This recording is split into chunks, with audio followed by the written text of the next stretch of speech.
Rusty Quill presents the Magnus Archives.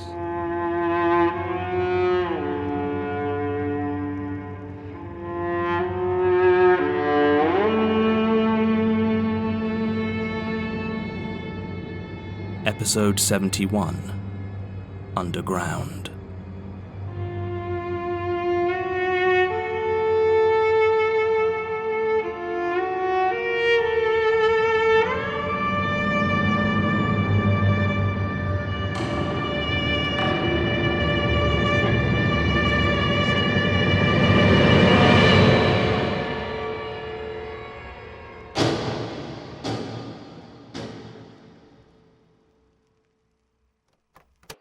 Okay.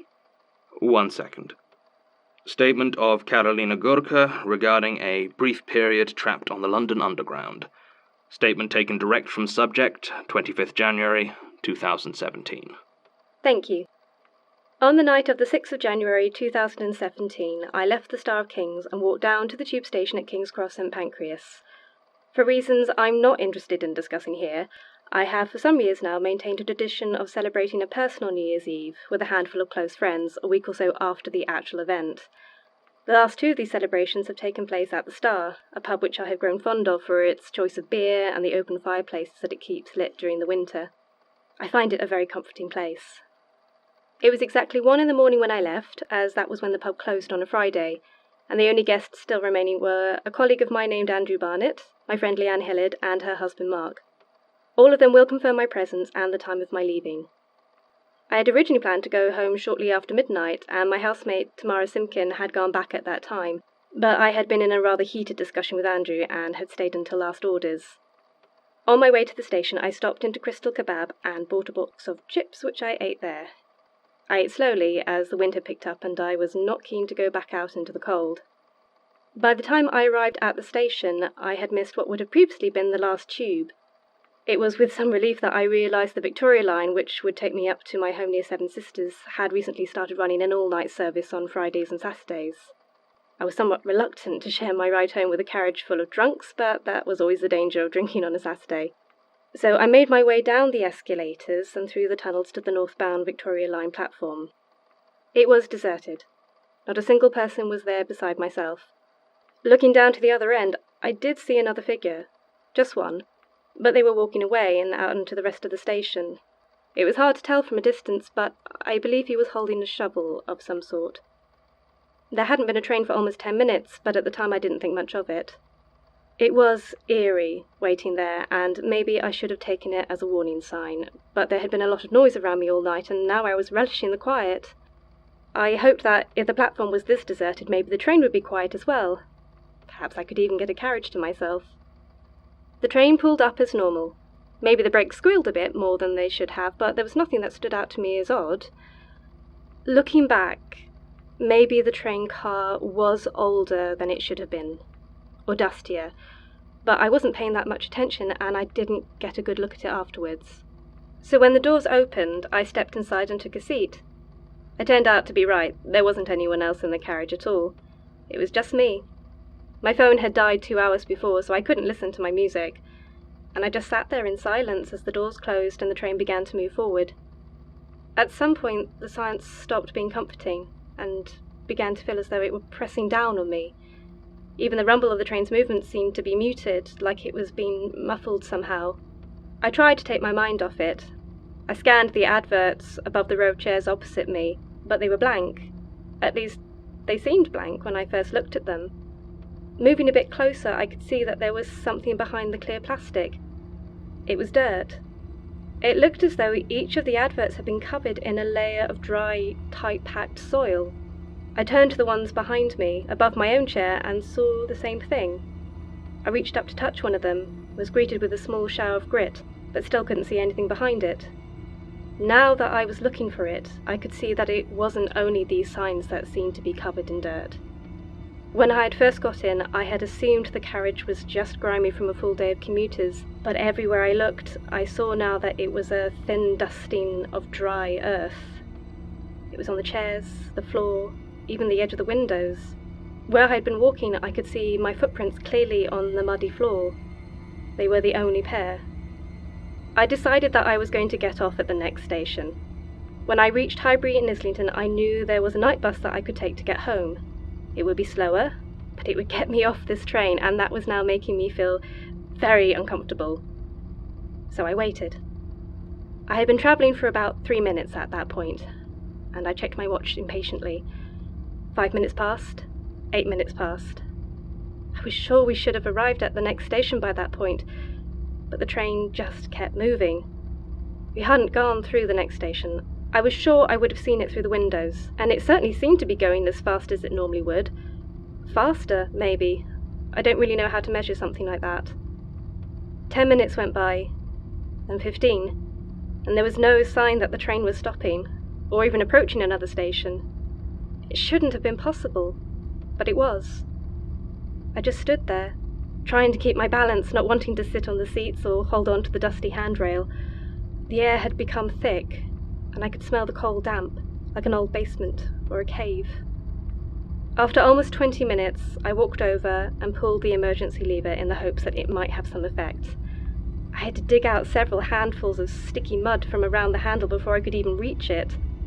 I gripped it firmly and pulled. It snapped off in my hand, and I could see the point where it joined the wall had been eaten away by rust. That was when I finally decided to sit down and wait it out. Either it would arrive somewhere or it wouldn't, and if I had managed to wander into some grubby ghost train, then there wasn't much I was going to be able to do about it. I stopped checking my watch and just sat there. At some point, I felt the train beginning to slow. There was no indication of where we were, and the automatic station announcements were silent. I stayed in my seat. It was one of the few times in my life I have regretted being an atheist, as I think I would have valued having a god to pray to. By the end, we were going so slowly that I didn't even notice when we finally stopped for almost 20 seconds. I looked at the doors, but they showed no sign of opening, and the other side was still just the bare wall of the underground tunnel. We were not at a station. I had already decided that, whatever might be out there, not being in the train was better than staying put, so I did my best to force the doors open. It was surprisingly easy, and once I had gotten them an inch or two apart, something must have tripped and they slid the rest of the way on their own. The other side was the wall of the tunnel, but rather than the normal cables and construction you would expect from the underground, this was bare earth. It was slick with damp, and instead of the 2-foot gap you would expect to be between the door and the wall, it came right up to the lip of it. There was no clearance at all. The doors seemed to be completely flush with this solid barrier of soil. As it became clear to me that there was no way I was going to be able to get out of any of the side exits, I was faced, to my mind, with 3 choices. I could sit there and wait, at the mercy of whatever situation I had found myself in. I could head through the other carriages leading towards the rear of the train and hope I could get off there and walk back along the tunnel. Or I could do the same thing heading towards the front of the train, hoping that there was someone in the driver's compartment that could explain what was going on. I picked the third option. It was, of course, a mistake. The doors between the carriages were tiny, and each bore several bright warning signs promising death or prosecution if they were used incorrectly. I ignored these and opened the one leading towards the front of the train. The gap between the cars was slick with mud, and a thin rain of dirt trickled down from the roof of the tunnel. I opened the next door and stepped inside. It was even dirtier in this carriage than the one I had left, with a distinct layer of muddy soil over everything I could see. The silence had been replaced by a new noise, a sort of creaking groan that sounded like it was coming from the train itself. It was only later I learned that this is what metal sounds like when under immense strain. I walked briskly through this car, seeing nothing that caught my attention, and opened the next door at the other end, continuing my journey towards the driver. I hadn't really seen how long the train was when I got in, but I had been in the middle of the platform, so I didn't think it could be more than 4 or 5 carriages to the front. This door seemed wedged quite firmly shut, and it was only with a great deal of effort that I was able to pull it open. I almost fell into the space between them while trying to force the next one open. I'm sure that if I had done so, I would be dead. When I got into this one, the first thing I noticed was the ceiling. In certain places, it seemed to have buckled slightly, with large dents in the material pushing down. Many of the lights and windows were broken, and the whole of the carriage seemed to be bent and twisted slightly, like it was being crushed. The sound of metal fatigue was stronger here, and I realised with a start that this was exactly what was happening. If it got worse the further through I went, there was a good chance the driver, if there was one, had already been crushed, or at the very least trapped beyond my reach. I turned to go back the way I had come, but the door had swung shut, and in the few seconds it had taken me to understand what was happening, the pressure had already warped the frame too much. It was jammed shut, and no amount of kicking was going to move it. I was becoming desperate, and looked around for anything I could see that might be a way out. What I saw instead, right at the other end, was a person. It was hard to make out any details, as all the lights in that section were already shattered, but they were sat very still. I called out, but there was no response. I made my way over to them, though by the time I reached that part of the carriage I was having to bend down to avoid parts of the ceiling. It appeared to be a man, probably late 50s, early 60s, with a scraggly grey beard and what had once been a nice jacket. He had sunken blue eyes, and the seat around him had twisted so much it was now holding him in place at an angle that looked very painful. The armrests were digging hard into the flesh of his leg, and his back was crooked. Despite this, he seemed to be breathing. When he didn't respond to my voice, I touched him lightly on the shoulder. His eyes opened slowly and locked on mine. The look on his face was one of incredible sadness, as though all the fear had been sucked out of him, and now all that was left was some unspeakable misery.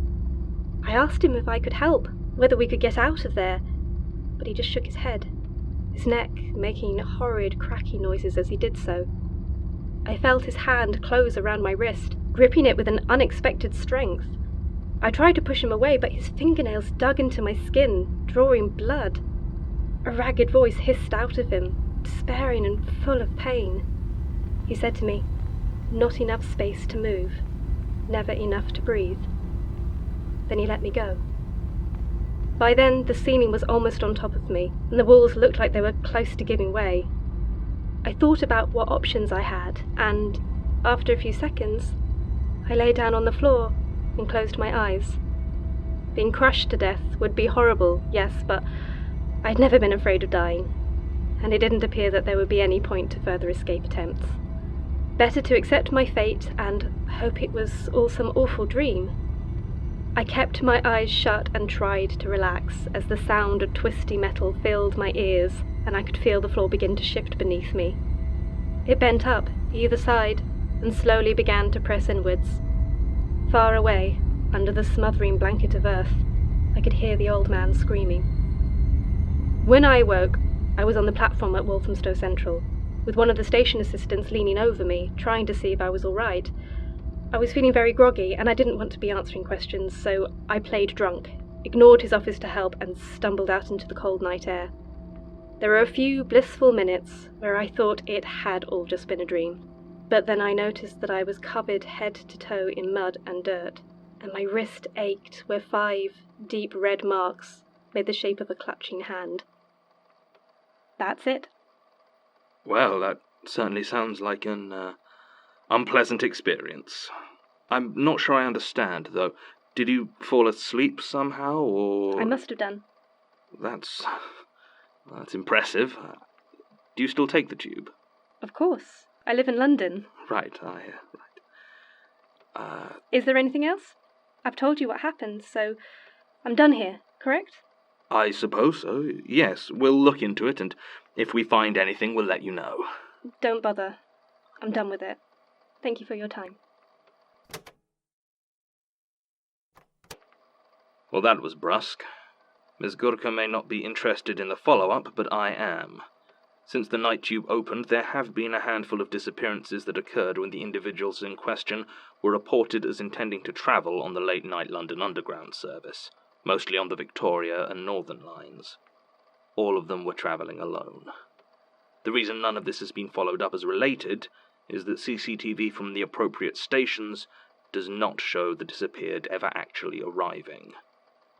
Well, Sasha managed to follow this up, and it would seem that there's no record of Ms. Górka ever entering King's Cross St. Pancras, even though Martin made contact with Leanne Hillard and confirmed the rest of her story. TfL have been understandably reluctant to comment. Interestingly, one of the missing, a man named Nicholas Leckman, has a picture that seems to match the description Ms. Górka gave. Age 63, slightly unkempt grey beard, blue eyes. He was last seen heading towards Moorgate Station at 2:30 on the morning of Saturday the 17th December 2016, following a fight with his son, who does not believe he ever entered the station. Apparently Nicholas Leckman hated taking the underground alone, as he was a severe claustrophobe. I should probably mention this to Sasha. I believe she takes the Victoria line to work and has a tendency to stay later than she should. Aside from that, all that's left to do is sweep up after Ms. Górka. She left the place rather dusty. End recording. Supplemental. Someone is living down there, in the tunnels. I'm sure of it now. I haven't found any more pages or detritus that might indicate the presence of further books, but the more I explore the lower levels, the more normal rubbish I find. Food wrappers, empty bottles, even a newspaper dated last year. They are normally quite meticulous, it seems, as those things I have found tended to be tucked away in places that might have escaped the notice of someone cleaning up after themselves. But they do miss things. I find it oddly comforting that who or whatever is down there needs to eat, as it offers some reassurance that they are at least broadly human. But why? And for how long? And how are they getting their supplies? If Becerra was taking my calls, I would ask for some police assistance, in case it's some unhinged murderer. Especially as there is every likelihood they were the one that killed Gertrude. Assuming it is only one. Yes, on second thoughts, I might well suspend my explorations until I can talk to Becerra and get some assistance. End supplemental.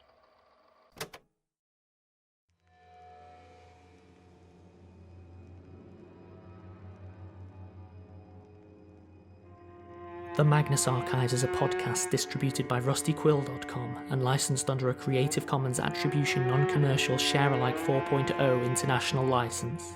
Today's episode was written and performed by Jonathan Sims, produced by Alexander J. Newall and Mike LeBeau, and directed by Alexander J. Newall. To subscribe, view associated material, and make donations, visit rustyquill.com.